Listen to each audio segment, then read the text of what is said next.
Entonces vamos a continuar con nuestra lección sobre el gobierno de la iglesia. Hace 8 días estuvimos mirando qué significaban las palabras anciano, qué significaba la palabra pastor y qué significaba la palabra obispo, y vimos algunas cosas que son algunas características de los obispos de la iglesia del Señor. Entonces vamos a mirar hoy, vamos a enfocarnos hoy en cómo tiene que ser un anciano y cuáles son las características que debe tener una persona cuando va a ser candidata para ser anciano, para que pueda llegar a ser contemplada como un anciano dentro de la iglesia. El oficio del anciano se puede definir simplemente en dos palabras. Una es enseñanza y la segunda palabra es supervisión.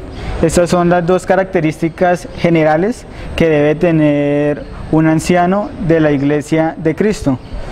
Los ancianos se le entregan siempre la responsabilidad, como sabemos, de gobernar la iglesia, y también tienen la otra responsabilidad de enseñar al pueblo de Dios lo que estipula las Sagradas Escrituras, no lo que ellos creen o consideran, sino solamente los ancianos deben enseñar lo que mandan las Sagradas Escrituras, y que es palabra de Dios. También nosotros debemos de reconocer que este labor o oficio de anciano, obispo de la iglesia, es un oficio de honor. Como nos dice ahí 1 Timoteo 5:17, los ancianos que gobiernen bien sean tenidos por dignos de doble honor, mayormente los que trabajan en predicar y enseñar. Acá Pablo nos dice que todos los ancianos son dignos de honor, y mayormente los que dedican más tiempo en la enseñanza y la predicación. Nosotros siempre vamos a encontrar ancianos. Si nosotros vamos a mirar todo el Nuevo Testamento, frecuentemente la palabra que vamos a encontrar con relación a los gobernantes de la iglesia es ancianos. Ancianos, vamos a encontrar esta palabra mucho más que la que encontramos obispos o la que encontramos pastores. Por ejemplo, los ancianos en el sentido oficiales los vamos a ver en casi todas las partes. Por ejemplo, ahí en Hechos 11:29, en la iglesia primitiva de Jerusalén, dice: entonces los discípulos, cada uno conforme a lo que tenía, determinaron enviar socorro a los hermanos que habitaban en Judea, lo cual en efecto hicieron, enviando los ancianos por mano de Bernabé y de Saulo. Esta palabra siempre la vamos a encontrar muy repetida, y de igual manera nosotros también lo vamos a ver, lo podemos ver en las iglesias que Pablo y Bernabé fundaron, que ellos también instituyeron allí también ancianos. Hechos 14:23 nos dice, hablando acá acerca de Pablo y Bernabé en su primer viaje misionero, Hechos 14:23, y constituyeron ancianos en cada iglesia, y habiendo orado con ayuno, los encomendaron al Señor en quien había creído. Igualmente, si nosotros vamos a mirar la escritura, nosotros nos vamos a encontrar de igual manera que Santiago también utiliza la palabra anciano, como también el apóstol Pedro también utiliza esta palabra anciano en sus escritos. Esto es el oficio, es una parte fundamental en el liderazgo y la estructura de la iglesia dentro del Nuevo Testamento, y aún en la actualidad se mantiene este oficio de anciano. De esta manera encontramos en el Nuevo Testamento un sistema, solamente vamos a encontrar dos oficios, y estos dos oficios son ancianos y diáconos para todas las iglesias. Estos son los dos oficios que el Espíritu Santo ha estipulado, los dos oficios que el Espíritu Santo proveyó para que gobernaran su iglesia. Estos son hermanos capacitados por el Espíritu Santo para que gobiernen su iglesia, que son los ancianos, y los diáconos, que son los ayudantes de los ancianos. Uno de los principales papeles de los ancianos en el Nuevo Testamento, como ya dijimos, es gobernar las iglesias del Nuevo Testamento. Por ejemplo, en 1 Timoteo 5:17 leemos: los ancianos que dirigen bien los asuntos de la iglesia son dignos de doble honor. Anteriormente, en la misma epístola, Pablo dice, hablando acerca de los obispos o los ancianos ahí, que deben gobernar bien su casa y hacer que sus hijos le obedezcan con debido respeto, porque el que no sabe gobernar su propia familia, ¿cómo cuidará la iglesia de Dios? 1 Timoteo 3, 4 y versículo 5. Pedro también indica esta función de gobierno para los ancianos cuando Pedro los está exhortando acá en 1 de Pedro 5, versículo 2, donde nos dice: cuiden como pastores el rebaño de Dios que está a su cargo, no por obligación ni por ambiciones de dinero, sino con afán de servir como Dios quiere. No sean tiranos con los que están a su cuidado, sino sean ejemplos del rebaño. Así cuando aparezca el Pastor Supremo, ustedes recibirán la inmarcesible corona de gloria. Asimismo, jóvenes, sométanse a los ancianos. El hecho es que los ancianos de la iglesia deben de actuar siempre como los pastores del rebaño de Dios, y esto implica que los ancianos no deben de ser hombres que sean dominantes o hombres que tampoco sean rigurosos, y tampoco hombres que gobiernen opresivamente al pueblo de Dios. Aunque si nosotros vamos a leer la epístola de los Hebreos, no nombra estos, el escritor no los nombra por obispos o por ancianos, sino que él lo expresa como pastores, como nos dice Hebreos 13, 17. Obedeced a vuestros pastores y sujetaos a ellos, porque ellos velan por vuestras almas, como quienes han de dar cuenta, para que lo hagan con alegría y no quejándose, porque esto no es provechoso. Si nosotros nos damos cuenta, en el Nuevo Testamento la Biblia no nombra por ningún lado a otro tipo de oficial, y como estuvimos contemplando hace 8 días, lo que es pastor, obispo o anciano, cuando se refiere a los oficiales de la iglesia, son sinónimos. Estas palabras son sinónimos cuando se refiere a los oficiales de la iglesia. Entonces, como son oficiales de la iglesia, la congregación debe someterse y obedecer a los ancianos de la iglesia. Pero este sometimiento debe ser un sometimiento voluntario, y este sometimiento se debe hacer es conforme a la voluntad de Dios. Yo no puedo, digamos, someterme a un pastor si me dice, vaya y le dice una mentira a otra persona, porque estaría yendo en contra de la voluntad de Dios. Solamente debemos someternos voluntariamente a la autoridad de los ancianos de la iglesia, conforme a la palabra de Dios y para nuestra edificación. Aparte de la responsabilidad que tienen los ancianos, como ya dijimos, de gobernar, ellos también tienen la responsabilidad de enseñar en la iglesia de Cristo. Por ejemplo, en Efesios 4:11 nos dice, acá hablando del Señor Jesucristo, Pablo dice: y Él, Cristo, mismo constituyó a unos apóstoles, a otros profetas, a otros evangelistas, a otros pastores y maestros, a fin de perfeccionar a los santos para la obra del ministerio, para la edificación del cuerpo de Cristo. A los ancianos se les menciona en este verso como pastores y maestros. Estos pastores se les considera muy íntimamente como maestros. Si nosotros revisamos el texto nos dice: a unos apóstoles, a otros profetas, a otros evangelistas y a otros pastores y maestros. Acá el texto no nos dice a unos pastores y a otros maestros. El texto nos está diciendo pastores y maestros. Lo que esto nos quiere decir que el pastor y la maestría están, estas dos cosas, muy íntimamente ligadas entre sí. Al parecer no son dos oficios diferentes, sino acá el apóstol nos está hablando es del mismo oficio. Por esta razón yo considero que Pablo dice a Timoteo, ahí en Timoteo 3:2, el obispo debe ser capaz de enseñar. Un pastor debe ser capaz de enseñar. Por eso cuando leímos ahí en Efesios 4:11, pastores y maestros. O sea, esta es una cualidad de los pastores, ser capaces de enseñar al rebaño de Dios. Luego, de manera similar, también nosotros encontramos ahí en 1 Timoteo 5:17, dice: los ancianos que dirigen bien los asuntos de la iglesia son dignos de doble honor. Y acá continúa diciendo el apóstol: especialmente los que se dedican sus esfuerzos en la predicación y la enseñanza. Entonces, esto es una labor del pastor, es una labor de enseñar.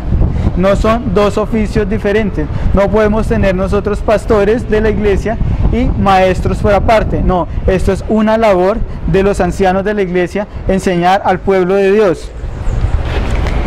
Entonces aquí parece implicar que solamente que hay un grupo especial de ancianos que solamente se dedican especialmente en la enseñanza y la predicación. Esto quiere decir que acá con lo que nos dice el verso de 1 Timoteo 5:17, que hay algunos pastores que se ganan la vida predicando y enseñando al pueblo de Dios. Las mismas conclusiones nosotros podemos sacar, derivar de la epístola que el apóstol Pablo le escribe a Tito, en donde Pablo dice que el anciano debe apegarse a la palabra fiel según la enseñanza que recibió, de modo que también él pueda exhortar a otros con la sana doctrina y refutar a los que se oponen. Entonces él debe ser capaz de exhortar a otros en la sana doctrina y refutar a todos los que se oponen a la palabra de Dios, como nos dice Tito 1:9. Las iglesias del Nuevo Testamento, los ancianos tienen una doble responsabilidad, y en esta doble responsabilidad, una es de gobernar, y entre estas también otra responsabilidad también es de enseñar, pero esto ya es una función del anciano, que es de enseñar al pueblo de Dios. Y esto es una labor que debe hacer el anciano dentro de una congregación. Vamos a mirar algunos requisitos. No los voy a tomar así, no lo vamos a explicar profundamente, sino vamos a contemplar los requisitos que se necesitan para llegar a ser un anciano de la iglesia del Señor. Cuando nosotros vemos los requisitos para los ancianos, podemos darnos cuenta que Pablo combina estos requisitos de dos maneras. Uno, que son rasgos de carácter, y otro que son actitudes del corazón de la persona. Rasgos de carácter y actitudes del corazón de la persona. Estos son los requisitos para llegar a ser anciano. Y estos requisitos no se pueden llenar en un corto tiempo. Si bien una persona lleva 1 o 2, 3 meses en la iglesia, es difícil ver que esta persona pueda llegar a cumplir todos estos requisitos, sino que es evidente que para que una persona pueda alcanzar estos requisitos dentro de la iglesia, para poder llegar a ser un anciano dentro de la iglesia, estos requisitos solamente se pueden dar con una vida cristiana fiel al Señor por buenos años. Esto no se puede dar simplemente con meses, sino es un testimonio de varios años para poder llegar a ser un anciano de la iglesia, o por lo menos para que esta persona pueda llegar a ser contemplada para que ejerza este cargo dentro de la iglesia. Entonces vamos a ver los requisitos para llegar a ser anciano de la iglesia, y los vamos a encontrar en 1 Timoteo 3:1. Aquí el apóstol Pablo nos dice: pero es necesario que el obispo sea irreprensible, marido de una sola mujer, sobrio, prudente, decoroso, hospedador, apto para enseñar, no dado al vino, no pendenciero, no codicioso de ganancias deshonestas, sino amable, apacible, no avaro, que gobierne bien su casa, que tenga a sus hijos en sujeción con toda la honestidad. Pues el que no sabe gobernar su propia casa, ¿cómo cuidará de la iglesia de Dios? No un neófito, no sea que envaneciéndose caiga en condenación del diablo. También es necesario que tenga buen testimonio de los de afuera, para que no caiga en descrédito y en lazo del diablo. De modo muy similar, nosotros también vamos a encontrar estas características en Tito 1, versículo de 6 al 9, donde Pablo también le ordena a Tito nombrar ancianos en la isla de Creta. Vamos a leer Tito 1:6. Nos dice: El que fuese irreprensible, acá hablando de cómo deben de ser los ancianos, Pablo dice, el que fuese irreprensible, marido de una sola mujer, que tenga hijos creyentes, que no estén acusados de disolución ni rebeldía, porque es necesario que el obispo sea irreprensible, como administrador de Dios, no soberbio, no iracundo, no dado al vino, no pendenciero, no codicioso de ganancias deshonestas, sino hospedador, amable de lo bueno, sobrio, justo, santo, dueño de sí mismo, retenedor de la palabra, fiel, tal como ha sido enseñada, para que también pueda exhortar con sana enseñanza y convencer a los que se contradicen. Pero cuando una iglesia quiere ella nombrar a sus ancianos, o vaya a nombrar algún anciano nuevo dentro de la iglesia, esta iglesia debería de mirar con cuidado cada una de estas características, a ver si la persona que va a ser nombrada cumple verdaderamente estas características, y todos los candidatos deben de ser mirados a la luz de todos estos requisitos que nosotros acabamos de leer, que se encuentran en 1 Timoteo 3 y en Tito 1:6 en adelante, y buscar los rasgos de carácter y patrones de vida santa y piadosa antes de buscar logros en el mundo o reconocimiento del mundo, ya que muchas iglesias, cuando ellos quieren llegar a nombrar sus ancianos o sus pastores, lo que ellos miran es los logros que ellos han tenido en el mundo. Y ellos lo que miran es si esta persona es una persona influyente, o porque esta persona trabajó en el gobierno, o porque esta persona tiene algo de fama. Estas no son las características que el Señor está pidiendo para los ancianos que lleguen a gobernar su iglesia. La Biblia nos enseña que los pastores deben de ser ejemplos del rebaño, ejemplos para el rebaño en su vida y en su conducta. Los ancianos deben de ser personas que merecen ser imitadas por los demás creyentes. Y para llegar a hacer esto, el pastor debe tener una relación personal con Dios, debe tener mucha lectura bíblica, mucha oración y mucha meditación. Yo puedo decir, y que estas personas verdaderamente puedan decir, como Pablo dijo ahí en 1 Corintios 11:1, dice que Pablo nos dice: imíteme a mí, porque yo imito a Cristo. Este es el patrón de que debe tener un anciano, que toda la congregación pueda imitarlo, porque él verdaderamente está imitando a Cristo en su vida. Entonces, y por esto Pablo también le pudo ordenar a Timoteo, en 1 Timoteo 4:12 dice: ninguno tenga en poco tu juventud, sino sé ejemplo de los creyentes en palabra, conducta, amor, espíritu, fe y pureza. Entonces, si ve lo que Pablo acá le está ordenando a Timoteo, que sea ejemplo a los creyentes en palabra, conducta, amor, espíritu, fe y pureza. Estas son cosas que los creyentes deben imitar en los ancianos. De igual modo también el apóstol Pablo también le dijo a Tito en Tito 2:7: presentándote tú como ejemplo de buenas obras, le dice a Tito, en la enseñanza, mostrando integridad, seriedad, palabra sana y irreprochable, de modo que el adversario se avergüence y no tenga nada malo que decir de vosotros.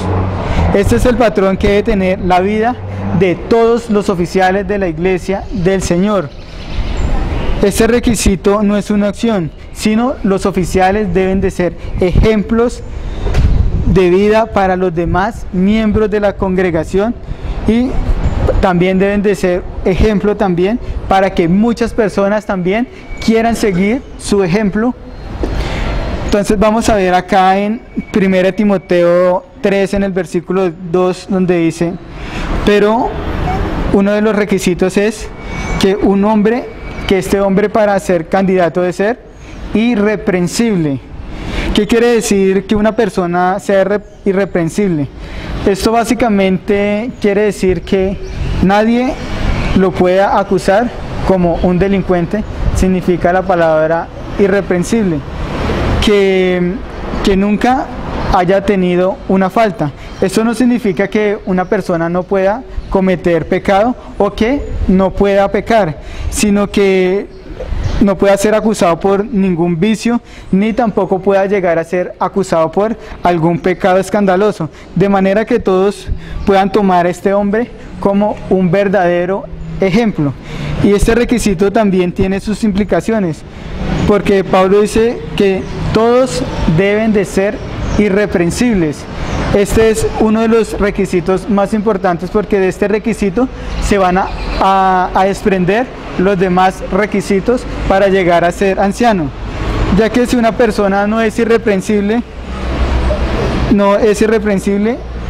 puede llegar a caer en un vicio y es difícil, o llegar a caer en algún pecado escandaloso, y de una vez va a tener problemas, no solo él, sino la iglesia va a empezar a hablar de él. Por eso es necesario que la persona sea irreprensible, y por ser una persona irreprensible, Satanás lo va a atacar con más tentaciones que a las demás personas, y los ataques de Satanás van a ser mucho más severos contra los ancianos de la iglesia que contra los miembros, porque esto implica, porque si un anciano cae, tiene esto mucha mayor consecuencia que si cae otra persona, por ejemplo una oveja, ya que hará mucho mayor daño a la iglesia si éste cae en un pecado escandaloso, ya que una persona también que tenga mayor conocimiento de la palabra de Dios, se supone que los ancianos deben de tener mucho mayor conocimiento de la palabra de Dios que los miembros de la condenación. Esto les implica, para ser irreprensibles, que ellos deben de tener mucha más responsabilidad para ellos vivir la vida cristiana, ya que tienen estas personas, los ancianos, un mayor castigo delante de Dios cuando ellos cometen pecado, porque ellos van a pecar contra más luz y contra más verdad. También un anciano va a tener una mayor hipocresía, ya que él va a predicar en contra de los pecados que él muchas veces va a cometer. Entonces va a tener mucha más hipocresía delante de Dios, y esto también lo conlleva a tener una mucha mayor responsabilidad y de vivir mucho más santa y piadosamente delante de Dios. Por eso esta persona debe ser una persona irreprensible. Vamos a ver ahí nuestro segundo punto, ahí en el versículo 2, esposo de una sola mujer. Aquí nos dice marido de una sola mujer. Este requisito, esposo de una sola mujer, se ha entendido de muy diferentes maneras. Este requisito, ya que algunos han pensado que excluye de este oficio a personas que son divorciadas o personas que han estado casados y después se volvieron a casar, puesto que en este caso habrían ya sido esposos de dos mujeres. Pero esto no es lo que parece ser la comprensión correcta de este versículo. Una mejor interpretación es que Pablo acá lo que está prohibiendo es la poligamia, que una persona tenga mucho más de dos mujeres.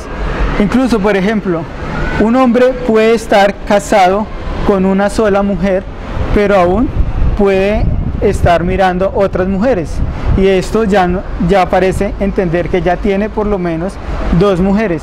Entonces es un hombre que es dedicado a una sola mujer. Hay varias nociones por las que también nosotros puede respaldar esta noción de lo que Pablo está diciendo acá. Es que todos los requisitos que Pablo va a seguir mencionando a continuación se refieren a la situación presente del hombre y no a su vida pasada.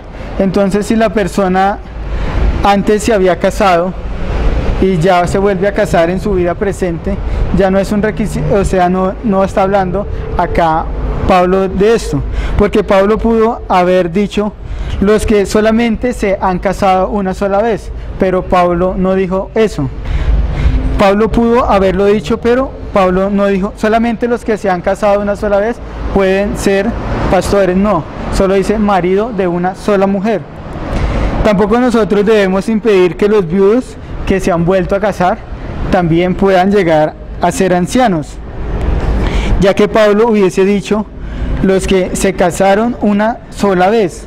Los requisitos para el anciano, lo que se busca es el carácter moral y espiritual de la persona, del hombre, perdón. Y no hay nada en la Biblia que sugiera que un hombre que se haya vuelto a casar después de que su esposa ha muerto tenga requisitos morales o espirituales más bajos que los que no se han casado.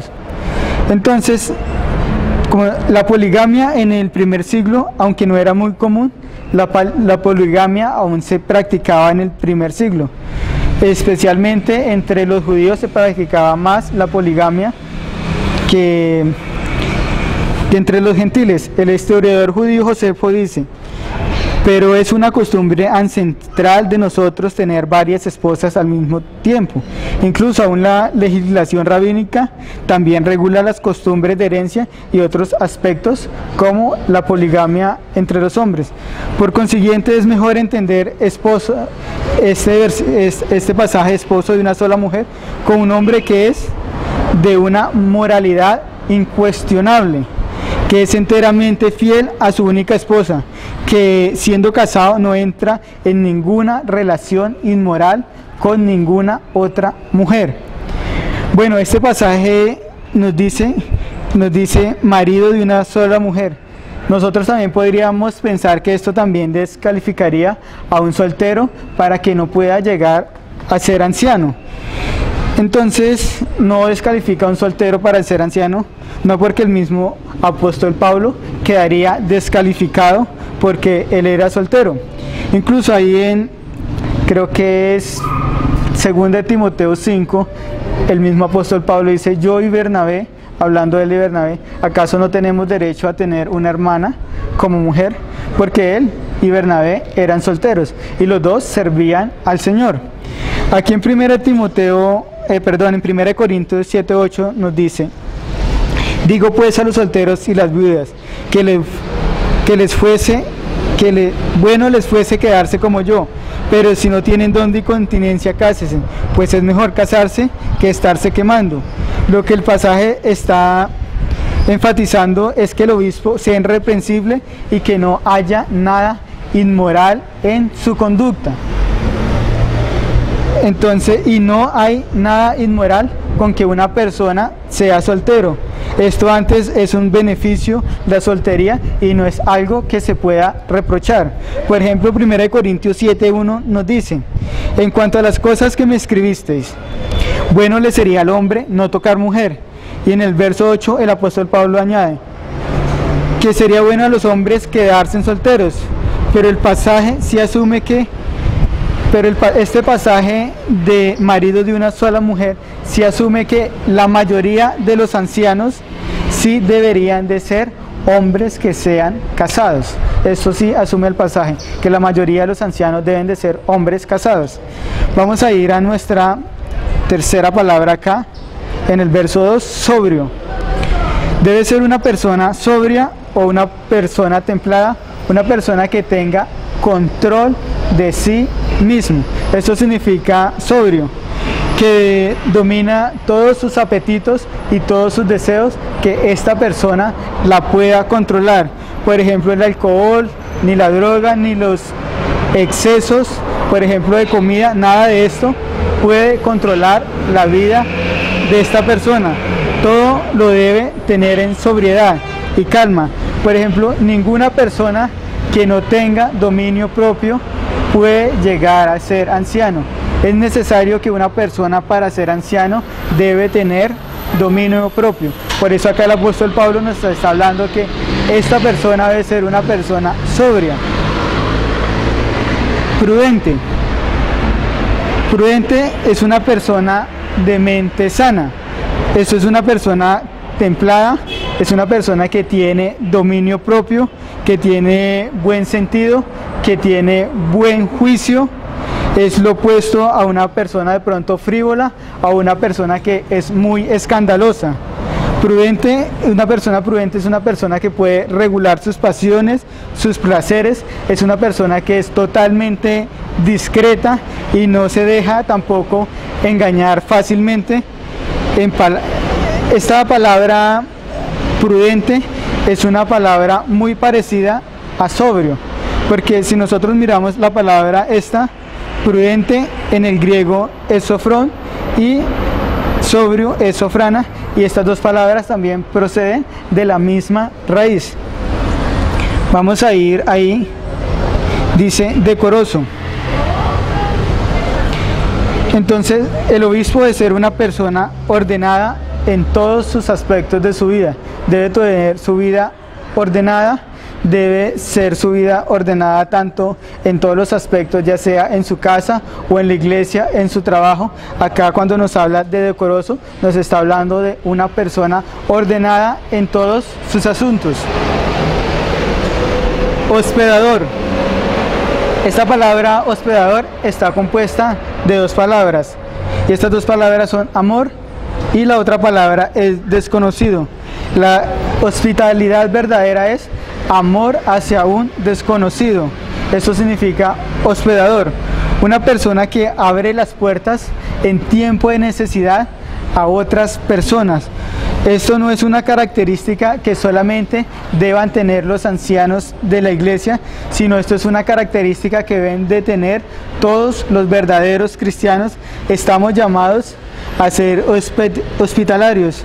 Por ejemplo, la escritura nos dice ahí en Hebreos 13, Dios, no os olvides de la hospitalidad, porque por ella algunos sin saberlo hospedaron ángeles. Aunque sabemos que las condiciones del siglo primero, cuando se escribió esta carta, son muy diferentes a las actuales, pero nosotros lo que debemos de tener es la misma benevolencia expresada como siendo hospedador. Y también nosotros también deberíamos de considerar, cuando leemos esta palabra hospedador, en la parábola del buen samaritano, que aquí todos conocemos, que se encuentra en Lucas 10:45. Acá en la parábola del buen samaritano, el Señor Jesucristo muestra a una persona que es hospedador, amor hacia un desconocido. Vamos ahí, acto para enseñar, ahí en el versículo 2. Lo que quiere decir es que el obispo debe tener la cualidad, en alguna medida, de poder enseñar. Desde luego sabemos que esta habilidad se va desarrollando cada vez que el obispo vaya ganando mucha más experiencia, pero sí debe ser una persona que pueda enseñar a los otros, debe tener en cierta medida, mostrar esta característica. La naturaleza de la obra del obispo es de alimentar a la grey del Señor y de cuidar de ella, y este requisito debe de hallarse en el obispo, de ser capaz de enseñar a los demás. Sabemos que este requisito requiere un estudio continuo, porque sabemos que ya no hay revelación directa de parte de Dios, sino que nosotros debemos es leer la Escritura y meditar en la Escritura, para que el Espíritu Santo, por medio de la Escritura, nosotros podamos entender la Escritura y llegar a transmitírsela a los demás. Un anciano, un obispo, son los maestros de la palabra del Señor. Ellos son maestros de la palabra del Señor. Esta actitud que tiene no es una actitud que debe ser algo simplemente teórico. La iglesia local puede, llegar a sostener a un evangelista de tiempo completo, para que esta persona solamente se dedique a evangelizar, pero los obispos siempre dirigirán la enseñanza hacia la congregación, y el plan en la ejecución es no entregarle esta responsabilidad, digamos, al evangelista o a un diácono solamente en caso de necesidad, pero los obispos, este es un requisito que Pablo dice que debe predicar y enseñar la palabra de Dios. Esto es el requisito para el obispo. Vamos ahí a verso 3, ahí en 1 Timoteo 3:3, dice, no dado al vino. Esto literalmente lo que acá nos está diciendo el apóstol Pablo es una persona que no se quede mucho tiempo al lado del vino, es lo que quiere decir no dado al vino, o sencillamente una persona que no se emborracha. El hombre que se queda mucho tiempo al lado del vino, sabemos que esta persona se va a emborrachar. Y desde luego, cuando una persona se emborracha, va a tener actitudes como de ser rencilloso o empezar a pelear. Todo cristiano debería de dejar el licor por completo. Esta frase no está diciendo que nosotros no podamos tomar vino. Más bien a lo que apunta es a los efectos que produce el vino, que tiene cuando una persona se queda mucho tiempo al lado del vino. Eso sucede que esta persona se va a emborrachar y puede llegar a ser insolente, puede llegar a ser querellosa, querer tener pleitos con los demás, pero sabemos que la Escritura sí condena a las personas que se emborrachan, porque si se emborracha, esta persona primeramente dejaría de ser sobria, dejaría de ser prudente y perdería el dominio propio. Las cualidades que están atrás se van a perder si una persona se llega a emborrachar. Por eso Pablo dice que esta persona no debe ser una persona dada al vino. Vamos ahí en el verso 3, no pendenciero. El anciano bíblico no es un peleón, no es una persona que a cada nada está buscando problemas con los puños. No, esta persona no debe ser violenta, no es un peleador, tampoco es un golpeador, ni debe estar tratando de buscar pleitos con las demás personas. Al contrario, debe ser una persona sobria, una persona prudente y una persona decorosa. Ahí en el versículo 3 vamos a mirar, no codicioso de ganancias deshonestas. No codicioso de ganancias deshonestas, el anciano bíblico debe ganarse siempre el dinero honradamente, debe ganarse siempre el dinero honestamente. Es una persona que no ama el dinero. Judas Iscariote es un ejemplo del carácter malo cuando una persona verdaderamente ama el dinero. Juan 12:6 nos dice, pero dijo esto, acá hablando del Señor Jesucristo y de Judas Iscariote, pero dijo esto, no porque se cuidara de los pobres, sino porque era ladrón y teniendo la bolsa sustraía lo que se echaba en ella. No se gana, es una persona que no se gana las cosas deshonestamente, sino que toda lo ha conseguido con trabajos honradamente. Ahí en el verso 3 dice, amable. El anciano, en vez de ser de atacar a las personas, debe ser una persona bondadosa, apacible, una persona que pueda razonar con las otras personas. Esto nos quiere decir amable, que pueda llegar a razonar con las demás personas.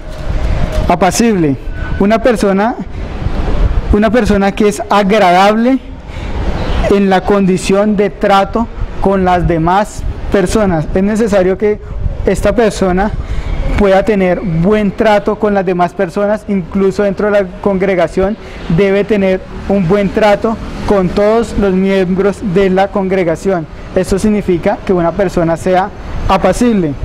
No avaro. Esta palabra está compuesta de no, amar y plata. Entonces esto nos quiere decir no avaro, una persona que no ama el dinero, ni tampoco es una persona que es amiga del dinero, una persona que tampoco quiera desearlo de los demás, una persona que es desinteresada por el dinero y no quiere tampoco el dinero mal ganado. Ahí en el versículo 4, que gobierne bien su casa, es una persona que le da dirección a su familia, tiene la autoridad de disciplinar a su familia tanto positiva como también negativamente, y cuando él ejerce esta autoridad siempre va a ejercer esta autoridad bien. Porque ¿qué será la iglesia del Señor en el futuro si nosotros, por ejemplo, seleccionamos nosotros obispos o pastores de entre los hijos que son consentidos? ¿Qué podrá hacer de la iglesia del Señor? Sí, como está produciendo muchas familias modernas que lo que están produciendo son muchos hijos consentidos. Entonces, esta persona, si es consentida, en realidad cuando él vaya a ser padre no va a poder gobernar bien su casa. Hay gran falta de dirección bíblica, nosotros sabemos, en muchos de los padres modernos, incluso en la verdadera iglesia de Cristo. No son debidamente respetada la autoridad de los padres y la disciplina correctiva. En la mayoría de los hogares modernos se pasa como si nada. Obviamente sabemos que acá la palabra casa significa familia, y esta persona debe gobernar a su familia, y cuando él gobierna a su familia tiene sus hijos en sujeción y con toda honestidad. Tiene que tener a sus hijos grandes o menores en sujeción, y cuando uno tiene a los hijos en sujeción, esto es el fruto de que se ha gobernado bien la casa, porque si la casa no se gobierna bien, no se puede tener no se puede tener los hijos en sujeción. La sujeción de los hijos en la familia es el fruto del buen gobierno que los padres le han dado a su casa. Los niños consentidos jamás pueden llegar a aprender a esto, porque nunca van a estar en la autoridad de los padres. Entonces, los ancianos por la edad siempre han tenido la posibilidad ya de probar en sus casas, y ahora ya pueden cuidar la iglesia de Dios, y solo esto se ha logrado si el anciano verdaderamente ha gobernado bien su casa y mantenido el respeto en la misma casa. Entonces es una persona que no es grave, y tampoco es una persona que no es frívolo en su casa. Es algo semejante a la idea de la frase acá cuando dice que aplica a los hijos que deben de estar en sujeción con todo respeto, o sea que los hijos se deben de someter voluntariamente a la autoridad del padre. Pero yo entiendo que la gravedad o la dignidad en esta parte del padre hace que el papel de que el padre en su casa puede gobernar su casa con toda seriedad. Hoy en día la palabra, digamos, honestidad, en muchas partes lleva la idea, supongamos, de una persona es honesta porque paga las deudas, o una persona es honesta porque no dice mentiras.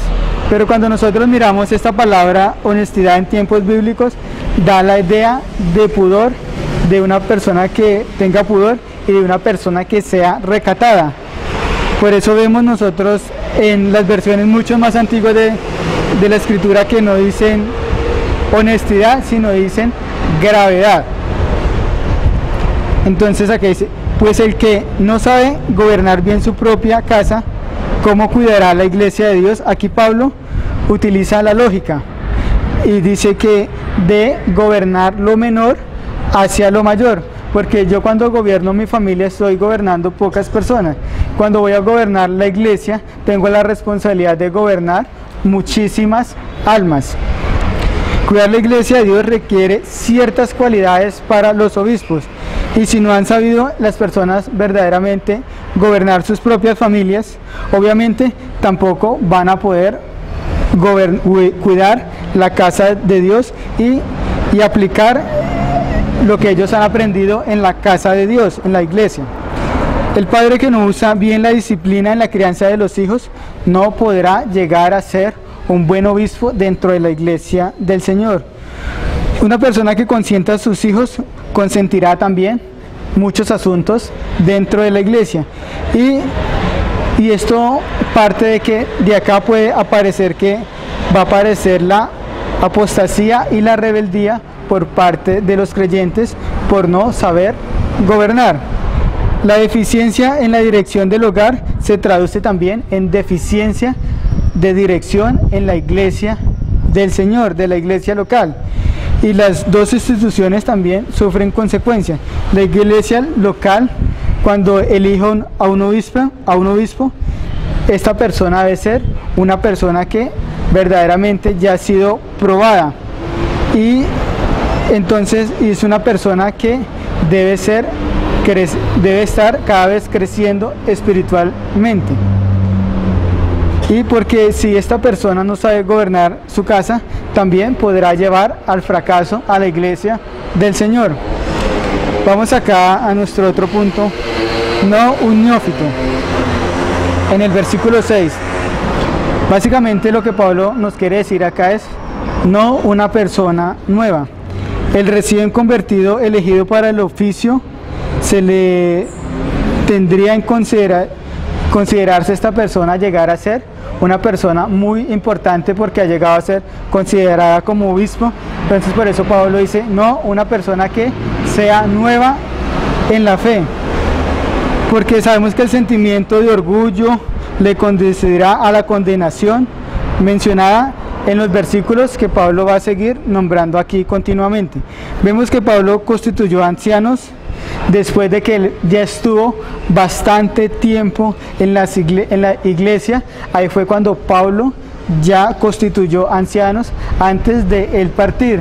No, Pablo llegó y constituyó una iglesia y una vez nombró ancianos, sino cuando nosotros leemos la escritura, el libro de los Hechos, solamente cuando Pablo ya iba a partir de la iglesia, nombraba los ancianos de la iglesia. Eran personas que ya sabían y conocían y que ya eran personas que habían sido probadas. Porque nosotros, el problema con un neófito es que envaneciéndose puede caer en condenación del diablo. Lo que nos quiere decir Pablo es que puede cegarse, como nosotros sabemos que delante de la destrucción siempre va a ir el orgullo, y delante del orgullo siempre va a ir la caída y la altivez de espíritu. Es la misma clase de condenación en la que cayó el diablo. Su caída fue sin duda alguna porque el diablo fue una persona orgullosa. Entonces un neófito puede enorgullecerse fácilmente. También es necesario que tenga un buen testimonio de los de afuera. Este también es algo demasiado importante. Aquí la cualidad positiva de lo que nos dice Pablo es que debe tener esta persona un buen testimonio, no aparte de los creyentes, sino un buen testimonio de los de afuera, de aquellos que no son creyentes. La persona nombrada obispo tiene una buena reputación entre los cristianos y también entre las personas que él tenga contacto diario que no son cristianos. En la conducta de los días anteriores tiene mucha importancia, porque dice los de afuera. Por eso ya debe ser una persona que lleve bastante tiempo en la congregación para que esta persona sea ya probada, que verdaderamente ha dado un buen testimonio dentro de la iglesia y también que esta persona ha dado un buen testimonio hacia afuera, porque si no da testimonio, el apóstol Pablo dice, puede caer en descrédito y en lazo del diablo. Y una persona que digamos es neófita o un creyente que viva en algún pecado puede caer en descrédito y en lazo del diablo. Estas personas no pueden llegar a ser obispos de la iglesia. La posibilidad de caída, por ejemplo, una persona nueva en sus malos hábitos, porque una persona nueva aún va a frecuentar a las personas de afuera y también puede caer en sus hábitos de pecado y va a caer en descrédito y en lazo del diablo. Y el novato es fácil de que caiga en la condenación del diablo. Y es necesario que esta persona tenga un buen testimonio cuando esta persona sea nombrada como un obispo. Y sabemos que para tener un buen testimonio dentro de la iglesia no basta simplemente con estar un par de meses dentro de la iglesia, sino que esto se requieren años, que esta persona verdaderamente sea probada en su vida cristiana y saber verdaderamente nosotros cuando vamos a elegir un obispo, saber verdaderamente a quién estamos eligiendo, porque esta persona se va a encargar del cuidado de nuestras almas. Es por ejemplo cuando nosotros, supongamos, vamos a elegir una esposa o un esposo, es lo mismo. Nosotros debemos de saber de antemano con quién nos vamos a casar, porque vamos a durar toda la vida con esta persona. Por eso, al igual también cuando nosotros nombramos el obispo, debe ser una persona verdaderamente probada, porque ellos se van a encargar de la salud espiritual de nuestras almas. Por eso nosotros debemos de siempre mirar estos requisitos cuando vayamos a elegir a los obispos de nuestra iglesia si verdaderamente cumplen estos requisitos. Vamos a orar para terminar.